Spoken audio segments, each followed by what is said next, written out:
미얀마 사태가 심상치 않습니다. 21일 현재 지난 2월 1일 군부 쿠데타 이후에 이에 항의하다 숨진 미얀마 국민만 250명에 달한다고 합니다.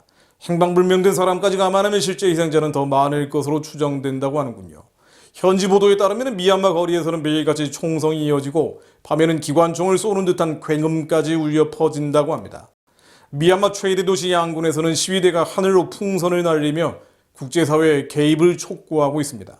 실제로 유럽연합은 시위대의 강경 진압에 책임이 있는 미얀마 군부관리 11명에 대해서 자산 동결과 입국 금지 제재를 부과했습니다. 또 인근 동남아 국가들도 미얀마 사태를 해결하기 위해서 정상회의 개최를 논의하는 것으로 알려졌습니다. 한편 쿠데타 군부는 일부 무장 소수민족에게 구애를 보내고 있고요. 미얀마 서부의 또 다른 무장 소수민족은 쿠데타로 축출된 아웅산 수치 측과 손을 잡고 반군부 투쟁에 나설 것으로 알려지고 있습니다. 자칫 장기적 내전에 접어들 가능성도 나오고 있습니다. 미얀마 사태의 평화적 해결과 더 이상 무고한 시민의 학살이 중단될 수 있기를 기도하는 마음입니다. 한편 미얀마 사태가 심화되면서 해외 유명 인사들의 지지와 기도도 이어지고 있습니다.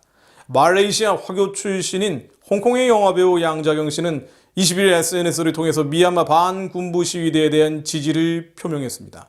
그는 아웅산 수치가 창설한 수재단의 이사기도 하죠. 양자경 씨는 미얀마의 오랜 친구로서 미얀마의 혼란을 보고 있자니 가슴이 미어진다고 했습니다.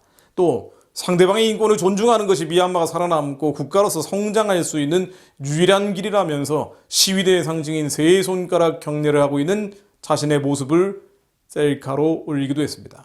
양자경 씨는 UNDP 친선대사이자 와호 장룡이나 과거 예스 마담 등에 출연한 유명한 배우죠. 2011년 아웅산 수치의 일대기를 다룬 영화 더 레이드에서 아웅산 수치 역을 맡기도 했습니다.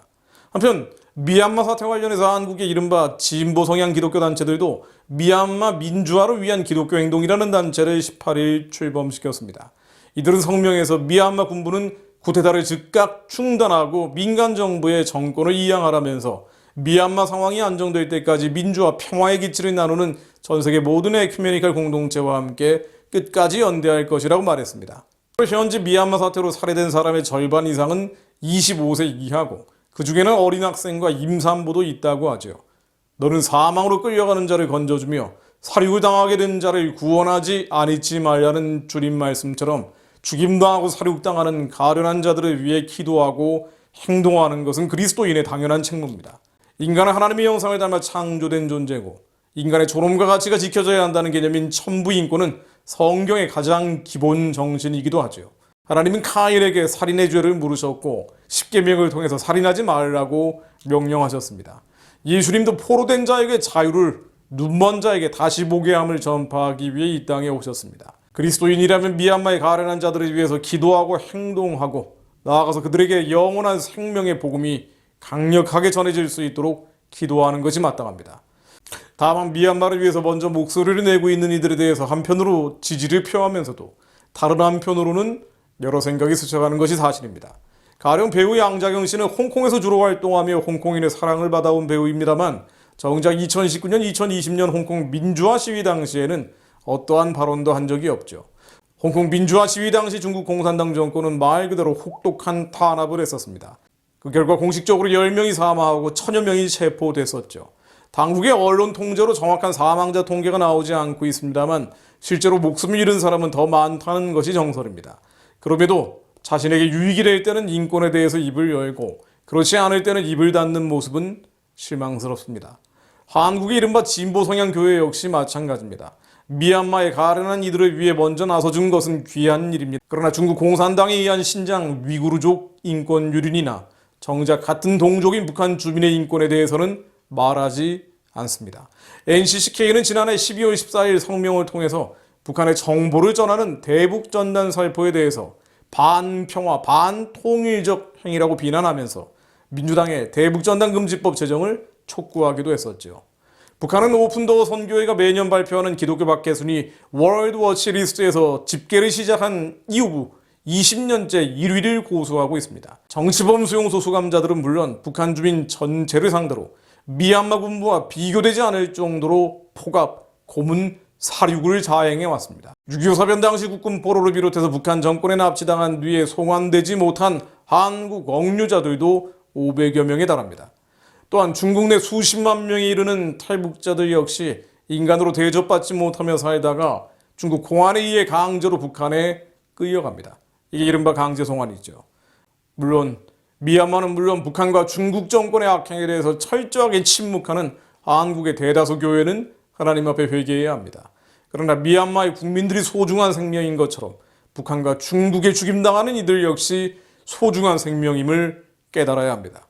지옥의 영들이 짓누르고 있는 땅에 주님의 생명과 자유가 임할 수 있도록 기도해야 합니다. 또한 미얀마 사태에 대한 기독교인들의 순수한 기도의 흐름을 에큐메니컬 운운하면서 종교 통합의 지렛대가 되도록 하는 일이 있어서는 안 됩니다. 누가복음 4장 17절 말씀 선포하고 기도합니다.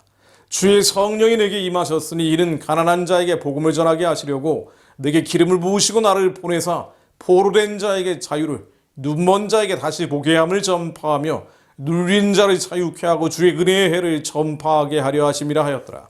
주의 은혜의 해를 전파하려 이 땅에 오신 주님, 주 여호와의 신을 저희 10년 가운데도 부어주셨사오니 저희로 북한과 중국과 미얀마를 포함한 열방의 가난한 자에게 아름다운 소식을 전할 수 있도록 길을 열어주옵소서.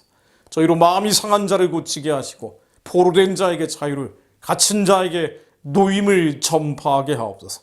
저들의 원통함을 푸는 우리 하나님의 신원의 날을 전하게 하시어 모든 슬픈 자를 위로하되 무릇 시온에서 슬퍼하는 자에게 화관을 주어 그 죄를 대신하게 하옵소서.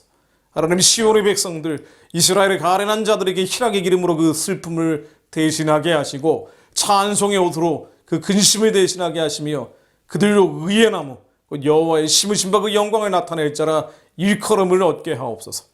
죽음에 처한 미얀마의 국민들에게 예수 그리스도께서 주시는 복음이 힘있게 들어가게 하시고 북한과 중국의 흑암의 진을 속히 깨뜨려 주시어 예수 오실 길이 예비되게 하옵소서. 그것을 위해 한국의 그리스도인들이, 전 세계 디아스포라 그리스도인들이 기도하게 하옵소서.